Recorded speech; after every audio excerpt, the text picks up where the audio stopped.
প্রথমে এই ডিপজলকে বললো কি আপনি একটু নামাজের পরে এলান করে দিয়েন যাতে সবাই একটু বসে।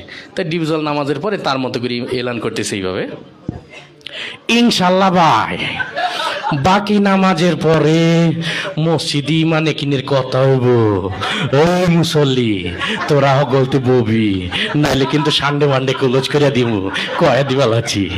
তো সবাই তো ভয়ে বসে গেছে, সর্বনাশ যেই লোক এলান করছে না বসলে তো খবরই আছে।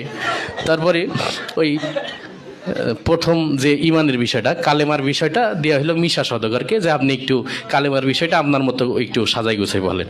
তাই মিশা সওদাগর কালেমার বিষয়টা বলতেছে এইভাবে, আমরা দু চোখে যা কিছু দেখি আর না দেখি সব আল্লাহ সৃষ্টি মাখলুক।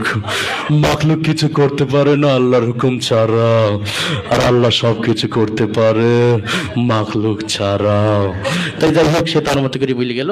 তারপরে নামাজের বিষয়টা ডিপজলকে আবার দিল যে আপনি একটু নামাজের বিষয়টা আপনার মতো করে বুঝাই বলেন। তাই ডিপজল নামাজের বয়ানটা করতেছে এইভাবে, আল্লাহ রসুল যেমতে যেমতে নামাজ পড়ছে আর সাহাবিগো শিখাইছে অমতেই নামাজ পড়তে হইব, বোঝো নাই মাসলাডা দুধু খা ওই নৌসাব নামাজ শিখাই দিবি। যাই হোক সে তার মতো করে বললো। তারপরে জিকিরের বিষয়টা দিয়ে হলো কাবিলাকে, যে আপনি একটু আপনার মতো করে কি জিকিরের বিষয়টা একটু বুঝাই বলেন। তাই কাবিলা জিকিরের বয়ান করতেছে এইভাবে, ওর হালতে মাওলা পাকে জিকির তোমার দিলের ভিতরে টাস টাস করে দিয়ে বাজতে থাকবে। জিকির হইলে যদি তুমি কবরের ভিতরে হান্দাইতে পারো তাইলে তো বাইসি গেলা, আর জিকির না হইলে কবরে হান্দাইলে ফেরেশতারা তোমার 14 শিখের ভিতরে হান্দাই দেবে। যাই হোক সে তার মতো করে বলে গেল।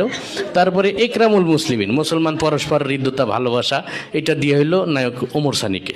তো ওমর সানি তার মতো করে বুঝাই বলতেছে এইভাবে, একজন মুসলমান আরেকজন মুসলমানের দুঃখ কষ্ট ভাগাভাগি করে নেওয়ার নাম একরামুল মুসলিমিন।